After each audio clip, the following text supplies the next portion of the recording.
Worldwide, every 4 seconds, someone develops Alzheimer's disease. 1 in 3 seniors die with Alzheimer's disease or a related dementia. Alzheimer's is a type of dementia that causes problems with memory, thinking, and behavior. The progression of Alzheimer's and the symptoms that accompany it often make it difficult for family members to continue care at home.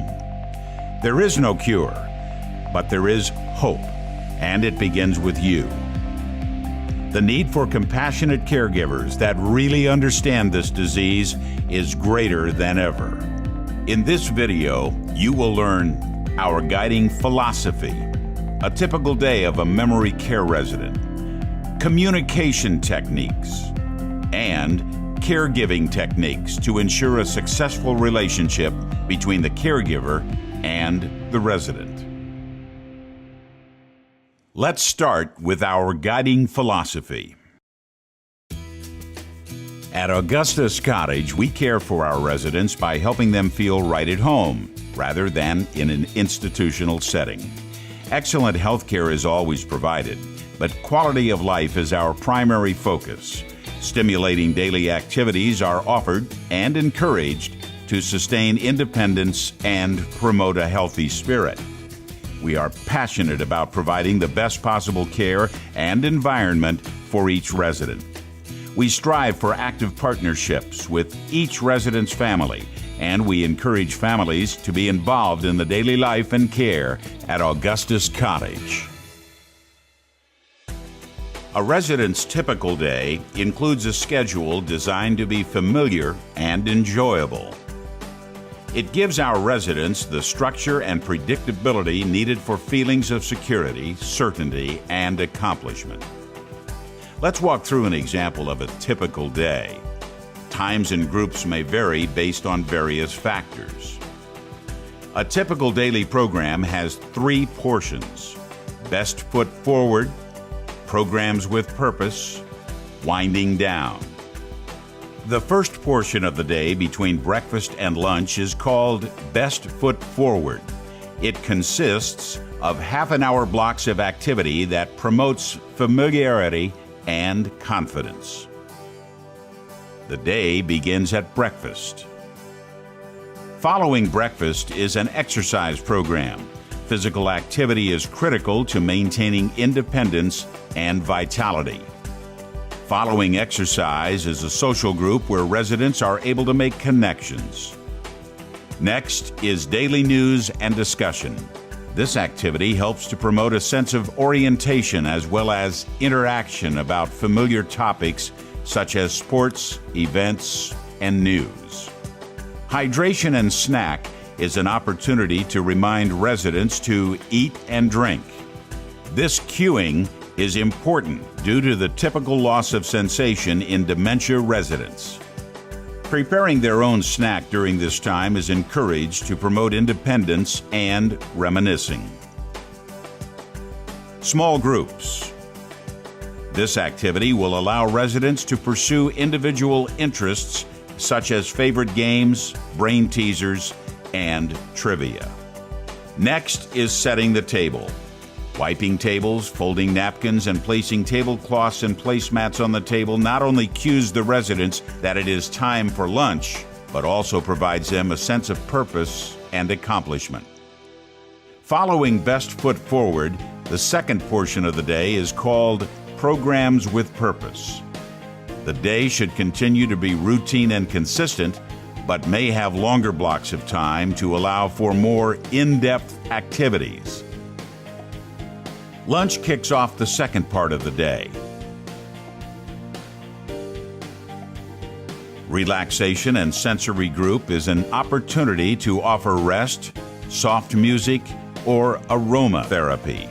This time allows residents to unwind after the stimulating environment of mealtime. Physical activity.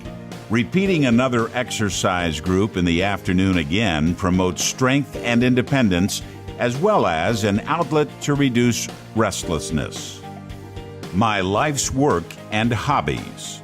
This longer block of time can be used to explore individual interests and hobbies such as painting, crafts, and baking.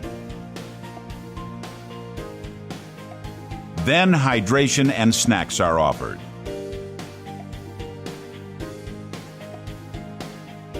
Humor and laughter.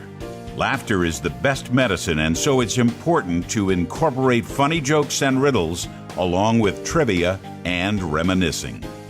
Music and entertainment can include live performances, interactive music lessons, or reminiscent music. Setting the table is an important way to prepare for dinner. The final portion of the day is called winding down. This is the part of the day that residents eat dinner and prepare for bed. This time also may include engaging residents who have lifelong habits of staying up late. Dinner is served.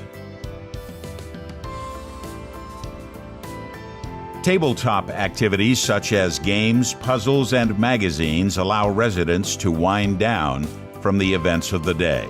Caregivers can explore past nightly routines and activities. Late night chat and social hour. This is the last scheduled activity of the day.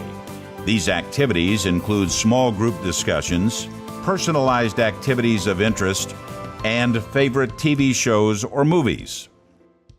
So now that you know what the typical day looks like, let's explore communication. Communicate with dignity and respect. Listen, praise, compliment, and empathize. Never argue or scold. Here is what you do and don't want to say when giving care.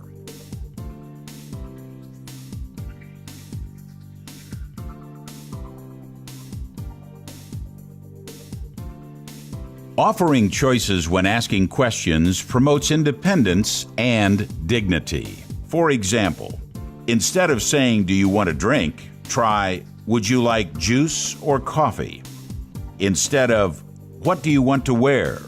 try, "Do you want to wear your blue shirt or your yellow one?" Instead of, "Do you need to go to the bathroom?" try, "Please come with me. I need your help." The most important rule in communication is to never correct. Validation is more effective than correcting. Validation is supporting the resident's current orientation and thinking. For example, if they believe it's May 1972 and you are their granddaughter, don't correct them. No need to play the role, just simply stick to the supportive words mentioned earlier in this video and avoid insisting that it is the current date. Caring for a resident with dementia requires specific caregiving techniques. We will explore the approach, meal time, and bath time as examples. Using proper techniques when approaching a resident with dementia is critical. It can help the resident feel comfortable as they participate in daily care and activities. An approach strategy called Greet Before You Treat is a three-step approach which includes 1. Ensure the resident sees you. A resident with dementia may have impaired vision. They have difficulty seeing peripherally, from side to side as well as up and down. For this reason, ensure that you approach from the front at eye level. Wait until the resident acknowledges you. Then approach with a smiling face and kind manner, as demented residents may not be able to understand what is being said verbally, but are able to see facial expressions and interpret these as emotions such as anger or frustration. The second step is to talk to the resident. A kind greeting and announcement of your approach ensures that the resident is not taken off guard. You may also want to give a short explanation of the care or task you want to complete. 3. The final step is to touch the resident. After the resident sees you and you talk with them, use the hand under hand position to touch the resident and make a connection before you proceed with care or activity. The hand under hand position is a modified handshake that feels friendly, relieves stress, as well as connects with the resident. This approach is also effective when residents are seeking or wandering in undesired areas. It is important to remember that residents who suffer from dementia may be easily distracted during busy meal times. Meals should be served in a quiet and calm environment. Give residents drinks as soon as they are seated for hydration. Serving all the residents at the same table before moving to the next table will minimize distraction and potential agitation. Provide them with cues throughout the meal, particularly if they appear to lose interest in eating. This can include statements about what is being served, such as, "I love hamburgers, don't you?" Or questions about their meal like, "Do you like ketchup on your sandwich?" If a resident is unable to sit still for extended periods of time, you may consider items such as finger foods that can be eaten while walking or wandering. Bathing can be a particularly fearful time for the dementia resident. It's important to keep these techniques in mind.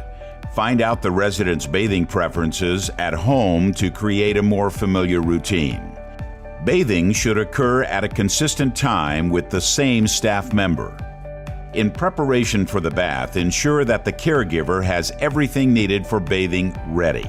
Avoid leaving the resident alone for any period of time or extending the bathing longer than necessary. Water and the room should be warm. Lighting should be at a comfortable level and excess noise should be eliminated.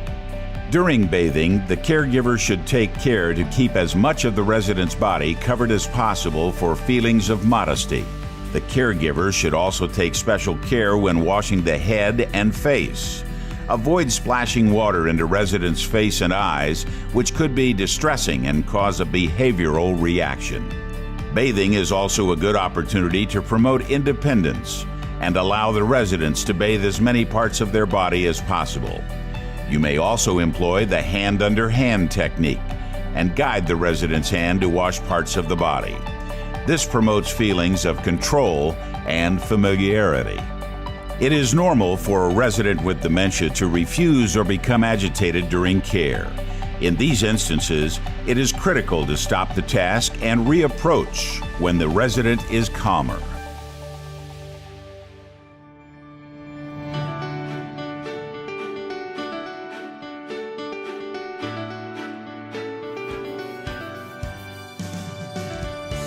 Caring for the elderly with dementia can be challenging, but it is also very rewarding.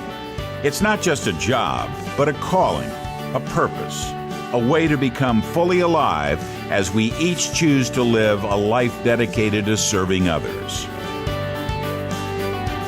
Caring people make the difference.